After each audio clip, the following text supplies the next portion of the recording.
Well, everyone, how's it going? Today, we are going to be talking about fat loss, nutrition science around fat loss. Now, hopefully you've watched or you've understood how to get your TDEE, which is your total daily energy expenditure. Then you've moved on and you've watched my other nutrition science video where you are calculating your calories and your macros, and you're able to work all that out and you're able to understand how many calories there is in grams of protein, grams of fats, and total calories in general, and you have a good understanding of it. So again, it's always about educating people so that you can use this and you understand it moving forward, and you know how to basically, when things go wrong, how to get back on track, and you're not leaning on me or another coach to educate you and to figure it out for you. You want to be able to take this with you for the rest of your life so that you actually understand nutrition and you understand nutritional science. So today we're going to talk about fat loss and how long it will realistically take you to lose a certain amount of body fat. Now, people are always looking for the quick fix, and I want to show you what will happen when the quick fix, you go looking for it. Okay, what will happen when you go looking for a quick fix and how the quick fix will not work. Basically, that's what I want to show you today. So again, I'm going to take you through these slides. I won't put a time on it, but hopefully it'll take us less than 30 minutes. Then at the very end, I'm going to give you 5 reasons why you might not be losing fat loss. Okay, so that is at the very end. But at the very start here, what we're going to go through is I'm going to go through a couple of bits of information that you hopefully have seen before on the other videos. And then we will take it forward. And again, as we go by, we will touch on a couple of different things, remind you of what you have learned. And then from there, we are going to get into how much fat it is possible to lose in 1 week or a month and over the course of a year. Okay, so if you haven't already calculated your calorie intake using my TD, please do. So now you're using the your TD, please do. Again, this calculator, you can do it by, if you have the PDF, you can click here, or else there is also a link in my Instagram page. Go to the link in my bio, or else I'll add it to the notes on my notes with this YouTube video. So all you got to do is click on the description, okay? I do advise, like I said before, that you put in lightly active or you put in moderately active if you're actually really active. Most people overestimate, which I'll get to in a moment. So it's better to underestimate, and again, you'll have your TDEE. So again, all you got to do is click on this and it opens up my calorie calculator, which hopefully you've seen if you've done the other videos, okay? Calculating your TDE, nutrition science, etc. And also remember to check out the PDF book list that I send around to people. If you haven't asked me for it, it just shows you your protein intake, carb intake, fat intake on numerous foods, okay, to make it easier for you to track. So once you've done that, then you will know how much of each macronutrient you will need for your daily intake. Again, this can be different for everyone, but usually, you know, if you've checked out the other videos, you will see what the recommended intake for each is.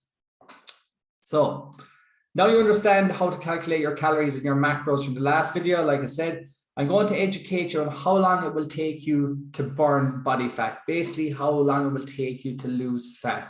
Now, remember this, people, please. Body fat is adipose tissue. So when we're talking about body fat, we're talking about adipose tissue. And then there will be fat, which would be dietary fat, which is one of our macronutrients. So we don't want to confuse the two of them. Yes, they are kind of linked, but they are two different. Body fat is adipose tissue. And again, you are holding on to due to excess calorie intake. You have excess body fat because you have overeaten on calories as a whole. Protein, carbs, and fats, sugars, as a whole, you've ate too much and you've put on excess body fat, which is adipose tissue. The goal is never to be at 0% body fat, okay? Everyone has this common number in their head, oh, I'd love to lose as much fat as I can. But fat keeps you warm. Fat protects your internal organs. Fat, there is good fat. Again, we have around our midsection, which is, there is bad fat. What's the name for it? Sorry. Can't think it off the top of my head. I'll think of it in a moment.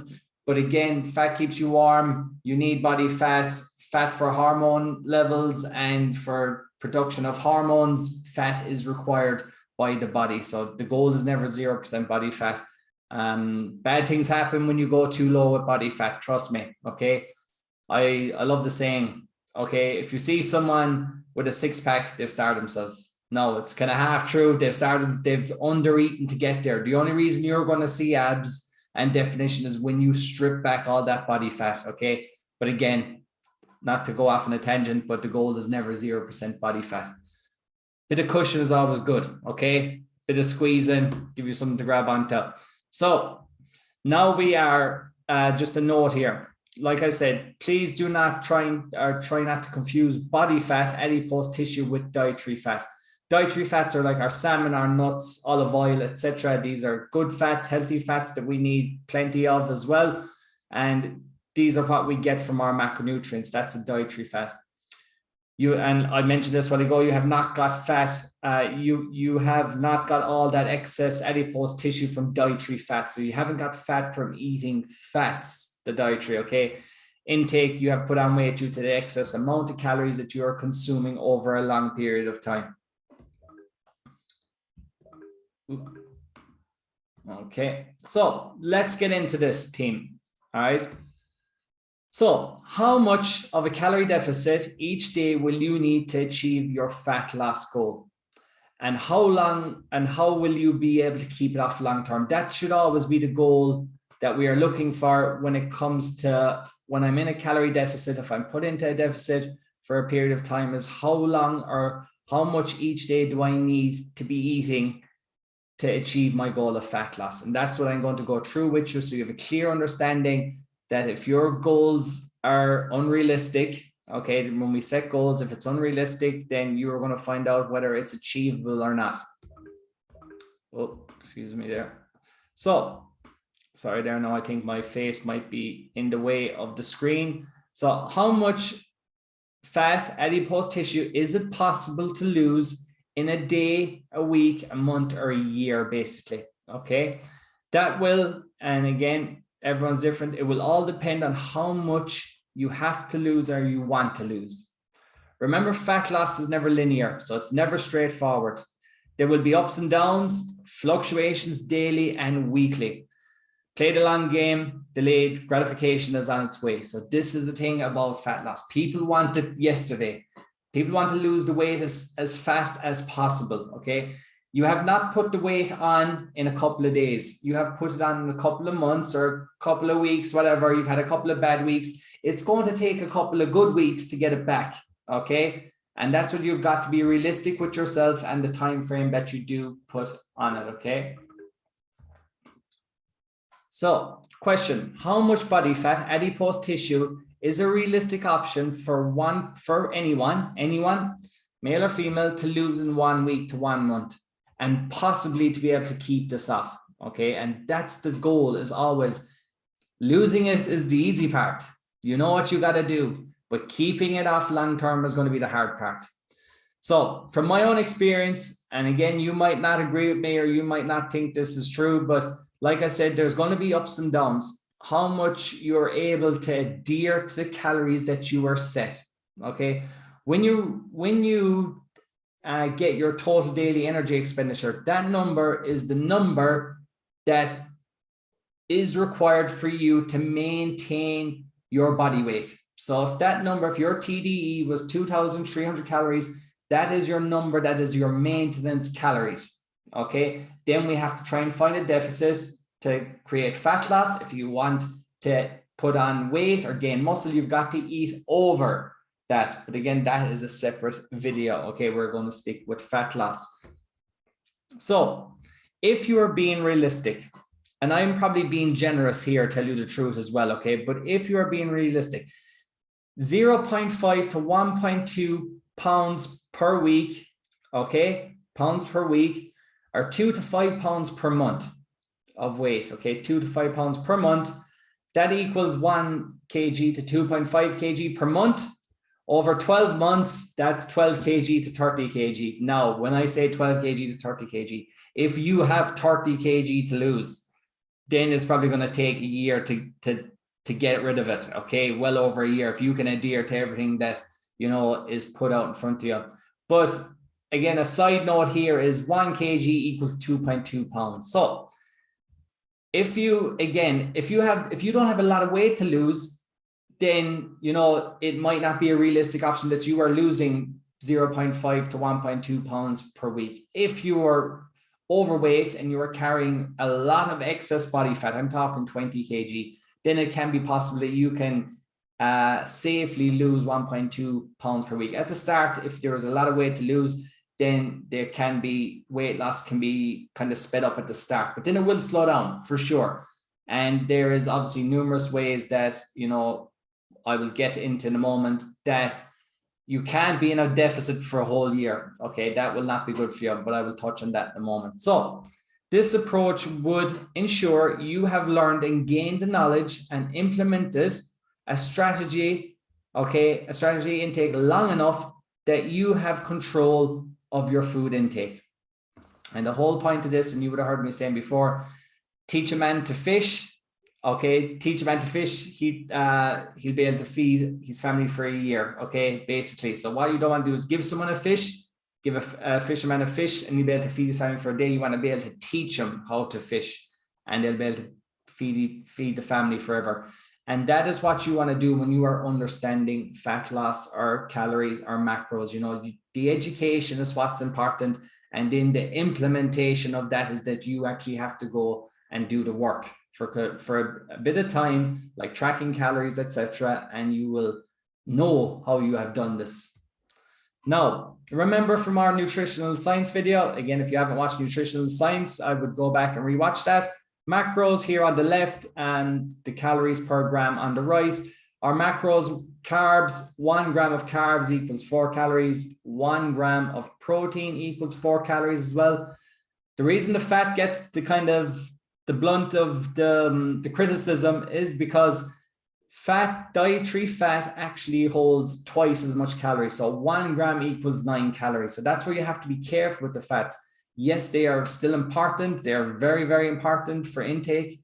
But so many people think, oh, they'll hear that fats hold more calories than protein and carbs. Yes, they do, but they're still important. We just have to manage how much we eat. And again, with my macro cheat sheet that I have developed, that's also available, you will be able to see on that PDF just how much you should eat or how much is in a certain quantity of food compared to proteins and fats, or proteins and carbs.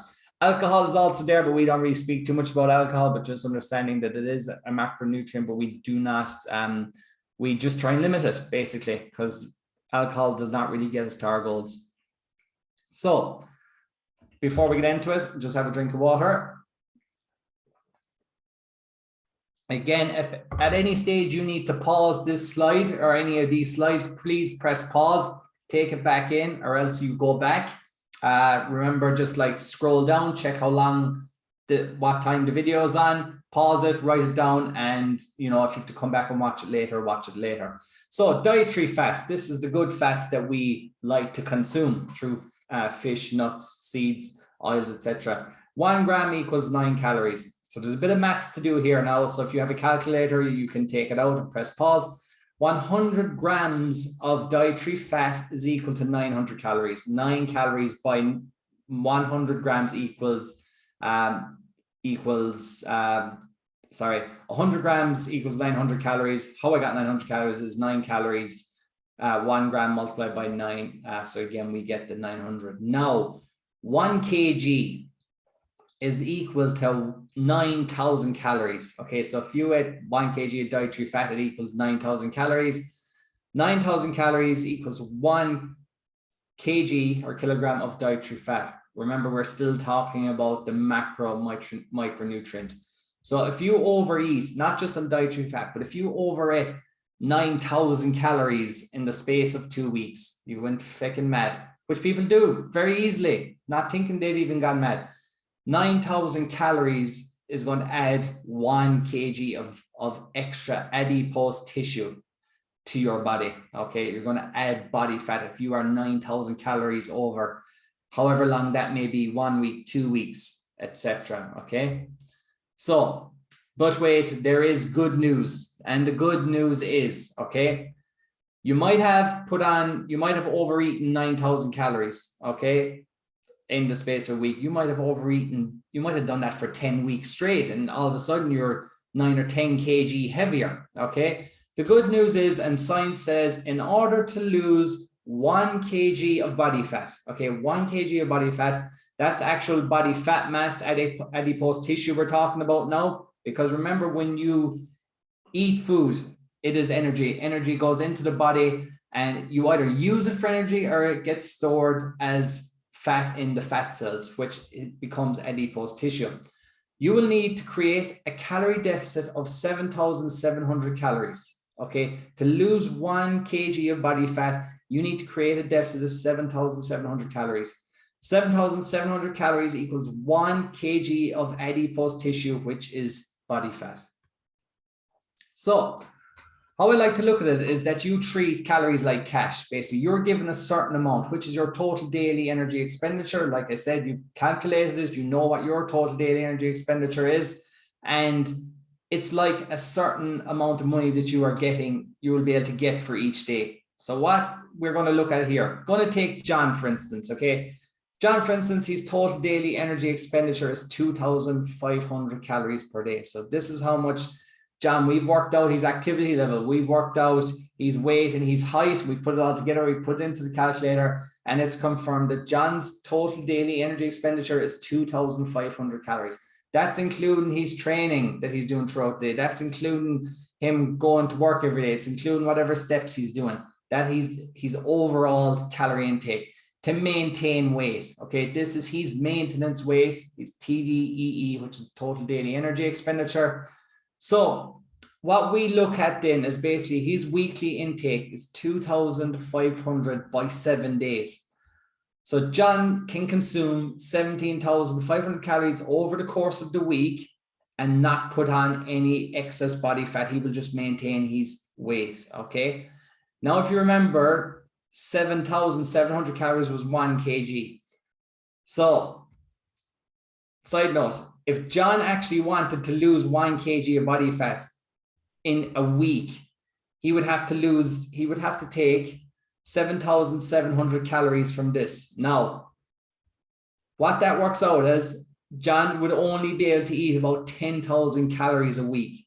If he was trying to set that goal of losing 1 kg of body fat per week, imagine he had 10 kg to lose and he wanted to try and lose that, he would have to be on 10,000 calories per week, which in turn, when you divide it by 7, gives him 1,400 calories per day. And that is just unsustainable. Okay, just unsustainable. Remember, 1 kg equals 2.2 pounds.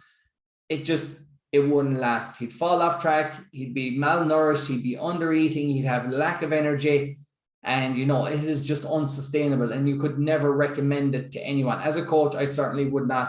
Some coaches would. They'd be looking for a transformation photo in a couple of weeks' time. That is not how I would do it. That is not how as a health coach, that is not a realistic option and is completely unsustainable. End of. So what we will need to know, there's 2 things we need to know. How much fat does John want to lose in kilograms? So again, we're thinking about how much money does he want to save each day so that he can actually, you know, commit to his goal and lose the excess body fat that he has put on. And when does he want to reach his goal by? So we find out John wants to lose 5 kg in 10 weeks. Okay, 5 kg in 10 weeks. Sounds pretty reasonable. You know what I mean? It does sound pretty reasonable, but, you know, people will come at you with goals and, you know, you'll have your own idea of how much you want to lose, etc. But again, what we have to do is we go back and we look at it. 1 kg equals 2.2 pounds. And I'm going to multiply by that by 5. So to give me that pounds over how many weeks. So John wants to lose basically 5 kg equals 11 pounds in 10 weeks. 1 pound per week. It's realistic and it's certainly manageable. It is on the high end. It is definitely on the high end of fat loss. If John has a lot of weight to lose, then yes, it's certainly possible. Someone that doesn't really have a lot of fat to lose, then, you know, this might not be a realistic option. But again, just for argument's sake, we just put it at 5 kg in 10 weeks, which is 11 pounds in 10 weeks, which again is 1.1 pound per week. So next up, reminder, 1 kg of adipose tissue is 7,700 calories. Now, to lose 5 kg, we multiply 5 kg by 7,700. So that turns out to be 38,500 calories. That's the required deficit. Okay, required deficit overall. So this could be done in 20 weeks. It could be done, but John wants it done in 10 weeks. So what we're going to do is 38,500 calories divided by 10 weeks, which 10 weeks equals 70 days. And then what I do is, because the deficit is 38,500, we know that's how much we need to lose over a period of time. Because 10 weeks is 70 days, I divide 38,000 by 500 divided by 70 days to see what the deficit will be each day. And that works out to be that it's a 550 calorie deficit per day required to reach his goal in 10 weeks. Now, if John put it at, if we said it was at 12 weeks or 15 weeks, then these calories might be 400, 450 per day of a deficit, okay? But you have to be careful on the deficit that you do, because if it's too extreme, it just will never last. So 550 calorie deficit seemed fine. If this was 1,000 calories per day, you'd be like, nah, not a chance. I'm not going to have you on it. You know, it's just unsustainable and it's not safe. So a sustainable calorie deficit per day is 300 to 600 calories per day.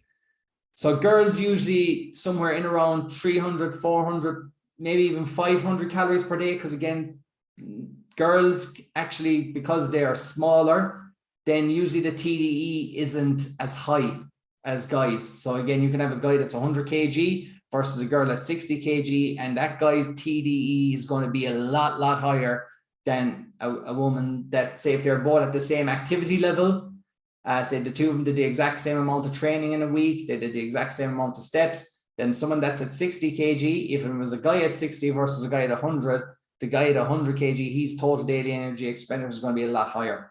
But a sustainable calorie deficit per day would be somewhere between 300 to 600 calories per day. So John is on the high side. It's certainly in a realistic frame, because when we do the maths and how many calories is eaten per day, it is possible for fat loss. So this ensures the calorie deficit is not too stressful on the body and you are not starving yourself. Number one goal is you should never feel like you're hungry or that you are starving yourself, basically. Hate the word starving, but that's what some people will do to try and get them to lose body fat over a certain period of time, and they wonder why it does not work, because you are starving yourself. So remember, macros, protein, carbs, and fats, and your micronutrients, vitamins, and minerals can still remain high as required for all other health processes and functions. When you undereat, you are minimizing your macronutrient intake, you are minimizing your micronutrient intake, and you are minimizing the amount of energy that your body can take in every single day to function, okay? When you're in a deficit, it's a stressor on the body, and the more of a deficit you put yourself into, the more of a stress it is going to be. And again, what we're trying to do is create as little stress as possible in the body so that you can actually get results. So now, take a little break again, have a drink of water, try and take all that in. Again, if you have to pause this and go back and rewatch any of that, that's perfectly fine, but we're almost coming to the end here of the calculation. So taking that 550 calorie deficit per day, remember John's TD was 2,500, and we're going to take 550 calories. So John's total calorie intake per day is going to be 1,950 calories per day. Okay. Again, it's on the low side, but it's not extremely low. But again, remember, we're only going to be doing this for 10 weeks, which is less than 3 months. 8 to 10 weeks is probably the most I would have someone in a deficit for. And then what we have to look at is coming out of it and going back. So if you lose weight, then your TDE becomes less again. So we have to obviously recalculate the numbers, work it out again. when you do reach your goal, if you do reach it at that certain point, amazing, excellent. But if not, we have to obviously look at it again, see if you're adhering to calories, etc. So, but for now, John's target is going to be 1950 calories per day to reach his goal in 10 weeks time. So just remember, this advice is general guidance, and the body goes through millions of processes each day. Fat loss is not an indicator of optimal health, but in order to lose weight, okay, fat loss, you must be healthy. So your body has to be in a healthy state, stress-free, and willing to do the work.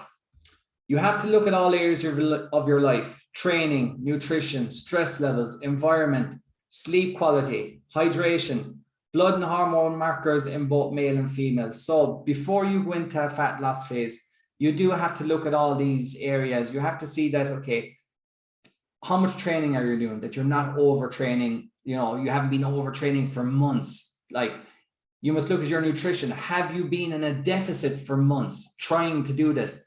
Because if you have, then we maybe have to bring your calories back up so that we can put you into a deficit, okay?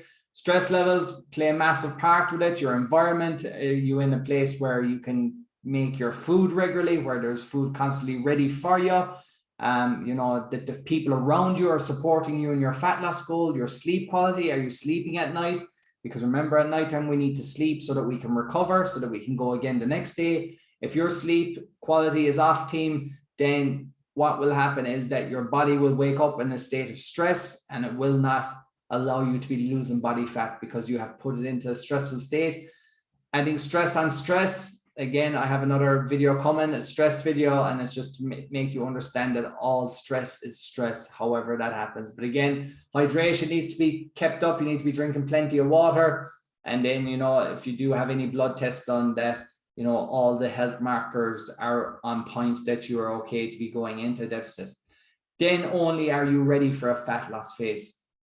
Okay, a fat loss phase should last no longer than for 8 to 12 weeks before increasing your calories back up, like I said, to your new maintenance and reassessing your goals and your targets. So if you don't meet your target, that is fine. We just have to reassess and see what works for you. It's very easy for me to give you the number of what it is you need to do, but it's going to be how you are able to approach the plan that we set out and how you are going to maintain that, not just for one day or 1 week. It's over a couple of weeks and 2 to 3 months, which is 8 to 12 weeks.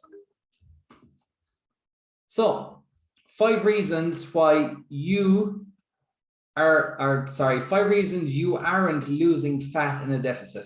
Okay. Let us start by being direct here. If you are not losing fat, you are not in a deficit. Okay. Again, science says to be in a deficit, the fact is you need to be tracking the food, and some people just aren't unaware that there's extra calories coming in each week and so forth. But again, if you're not losing fat, you're not in a deficit. And it's no point being in a deficit for one day. It needs to happen, like I said, over weeks, over the coming 4, 6, 8, 12 weeks for you to realize that you're doing this consistently well. I like to use the 80%, 80-20, 90-10, you know what I mean? It doesn't have to be 100%, but we have to be pretty good and on the ball most days. Okay. So reason 1, you are not consistent during, or you are consistent during the week, but then you go yo-yo on the weekend. Okay. So again, you've eaten let's imagine your calorie target is 2,500 each day. You're doing 2,500 each day for 5 days, and then all of a sudden the weekend comes and you're doing 4,000 and 5,000 calorie days. You've just undone all the hard work that you've done throughout the week. This is why you need to really plan the weekends out so that you are comfortable, that that, yeah, you might go over on your calories one day, or you might have gone out and enjoyed a meal with friends in a restaurant. But, if it's over Saturday night, drinks, pizzas, burgers, and then into Sunday, takeaway, fries, the whole lot, then you've just undone all your hard work and you're having to restart again Monday. And that's why people fall off the wagon. So what you got to do, you got to be consistent throughout the entire week. Set realistic goals throughout the week and the realistic calorie targets you can hit comfortably, and you're happy and you're getting enough food in. Okay, good quality food. You don't have to give up your social life or become a hermit. Again, the weekends are for living. If you want to lose fat, instead consider what I consider is calorie cycling. It's like saving money. You're saving for the weekend. So if your calorie target is 2,500 per day, maybe, and you know you're going to have a weekend come up where there's something on like a wedding or whatever, then maybe you eat 2,200 each day and you save those 1,500 calories for the weekend. It's the weekly total is what we look at, not just the daily total. So don't think because you've had a bad day is that it ruins your week. We're really looking at it over the course of a full week, okay? Because remember, we reassess and we look at to keep you on track every single week. We don't wait a month. Waiting a month, it gives it too long. It's too far down the line. You would have forgot who I am. You go missing. So every week there needs to be contact to make sure, and that accountability that you are doing the work. Remember, or choose to have 1 day at maintenance per week. So that's where, you know, if your calorie target is 2,500 per day, but your maintenance is 2,800, whatever the case may be, that you can have a higher day. It doesn't always have to be in a deficit every day. Okay. Reason 2, your tracking is inaccurate. And a lot of people can be guilty of this. Tracking is a skill that takes time, some practice to become proficient in. Okay, it's not easy. It takes time, and you're not going to figure this out in a day or a week. It might take you a couple of weeks to actually figure it out. Okay, so remember all the numbers that we went through earlier on. Then that would have been if John knew exactly how to track from day one. He knows what he's doing. He's been here before. But if you haven't been here before, then it's all new to you. There's a lot of work that needs to be done. So then that's where you've got to give yourself a little bit of a leeway. Most people are familiar with MyFitnessPal, the database widely used to track calories and macronutrient intake. One issue with MyFitnessPal is that anyone can input entries into the platform, leaving each entry with a large margin of error. Even the verified options aren't always accurate reading. MyFitnessPal is great to start off with. All the foods are there. Scan the packet. If the food can't be scanned, then, depending on unless it's fruit or vegetables, but if it's in a packet, you need to be wary of it. Whole foods is always the way to go. Okay. For example, if you start with 150 grams of raw chicken breast and you weigh it afterwards, once you've cooked chicken, it loses 30%. Okay. 30% chicken loses water during cooking. It now weighs around 110 grams. And you're tracking it, say you tracked it as chicken breast raw, you're effectively missing 40 grams. So that's where you have to realize that you can measure it cooked or you can measure it uncooked. I always go for cooked with my meats, with my vegetables, with my rice, everything. I go everything cooked. And then when I'm looking to track on MyFitnessPal or Chronometer, I'm looking for the cooked options. Okay, the cooked options. There is a database, it's called NutTab. It's actually an Australian, this is an Australian database, but that's the old version. It's called NUTTAB, but now it's just the Australian food standards. Okay, but you can check that on MyFitnessPal. I don't know, I must check what the European one is. Reason 3, you don't track oils or butters, nuts and bites. Now this is a thing when cooking, people don't track the butter. They put in 30 or 50 grams of butter, peanut butters, nuts, handful of nuts, like you will see on the protein cheat sheet. Like someone will eat 100 grams of nuts and it's 600 calories. And then they think, oh, there was only nuts, it's healthy. But if fat loss is the goal, then you need to understand, like we've just spoke about, that you need to minimize the amount of calorie intake. So you have to still eat a certain amount, but you need to understand what's a certain amount. So again, like I said, especially when it comes from foods with high calorie content per 100 grams, cooking oils, butter, peanut butters, weigh out your nuts, basically. If you're going to track everything, even low calorie foods like vegetables and greens. I used to be really guilty of this. I used to be like, oh, there's no need to track vegetables, they're low in calories. But once you get good at tracking your macros, what we want to do is get deep into tracking our micronutrients. Okay, micronutrients are vitally important. There's a whole variety of them, but the macronutrients is where we start. Once we get a handle on the macro, the big picture, the protein, carbs, and the fats, we start to look at where we can really make gains with our micronutrient intakes, with more leafy greens, spinaches, nuts, like I said as well. They're a great micronutrient source, and it opens up a whole new world. Minimize mindless snacking. Snacking isn't bad when it's intentional, but unconscious snacking brings many people undone. So again, you're eating off plan, you're snacking too much. And again, before you know it, you're having a little chocolate bar, you're eating something else. And before you know it, you've had 3 or 4 times in the day where you've unconsciously snacked. That could be 600, 700, 800 calories per day over the week. Massive difference. Reason 4, almost there. You have overestimated your TDE. Okay, and that's something that a lot of people do. So like I said, when you are using the calorie calculator, lightly active is from almost 90% of people. Moderately active is for some people. Extremely active, it's very highly. Most people, they just overestimate. So total daily energy expenditure calculator provides a ballpark figure at best. It does not account for your own unique metabolic needs, your thyroid, your hormones, mitochondrial efficiency, your NEAT levels. Okay, NEAT levels are how much you move throughout the day, and every day is different. Okay, the perfect online TD calculator does not exist. Okay, and if it does, it's actually called a calorimeter. Okay, so we won't get into it, but that's what it is. It burns the food and it actually gets it works out the unit of energy, but you won't be doing that, I don't think, anytime soon. Using a TDE calculator as a ballpark figure as to where you sit, how your body is responding after a few weeks on those calories. So whatever calories you are set, that you sit with them, maybe 2 to 3, 4 weeks. Okay, you don't change things. Okay, you can't change things after a week. You've got to keep with it and see if it works. If your average weight is trending down, are the questions you ask yourself, is it trending down? Are your measurements going down? So again, I always take body measurements as well as progress pictures. The weighing scales is there, but again, if weight loss is the goal, then there has to be a unit of measurement that you can actually track. If yes, great, don't change what's broken. Okay, if not, if something is off, then your actual TD may be lower than the calorie or the calculator predicted.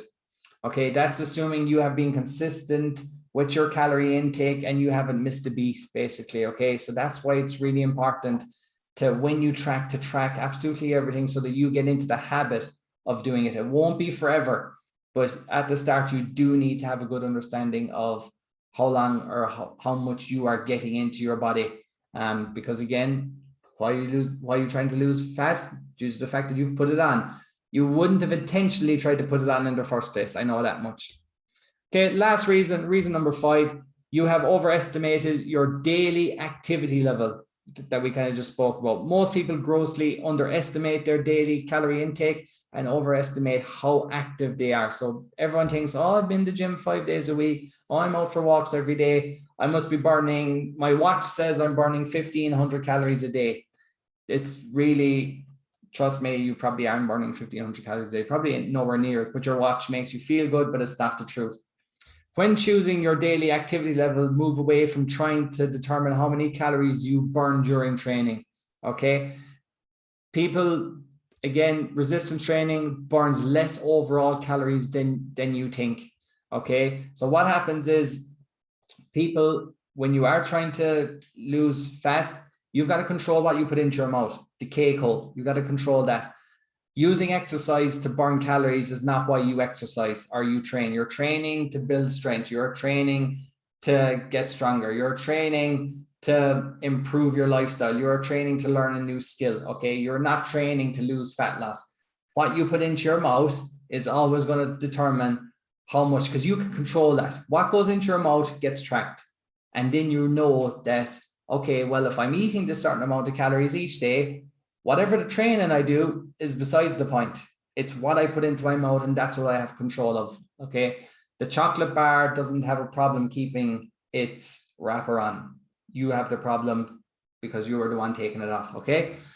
Think about how active you are throughout the entire day. Are you a nurse? Do you work in administration? Are you a chef? Or again, are you an online coach who now sits in his ass 40 hours a week? This is what I said to myself. I used to be really, really active. I used to coach classes 4 hours a day. I would have 10,000 steps done by 7 o'clock. No, I don't. So there's a big difference there now on how much I'm burning from day to day compared to before. And that's something you've got to realize now. You're not doing the same activity level before. You're not working like as hard, as in you're not working by moving around all the time. So that's something you got to be realistic about. Where were we? Your occupation and general lifestyle have the most significant impact on how active you are throughout the day. Okay, so again, if you were working on a construction job, you're going to be burning a lot more calories than someone that is sitting in an office. So if you're a nurse, you will probably burn a little higher than someone who works in administration. When in doubt, underestimate. Okay, underestimate and track.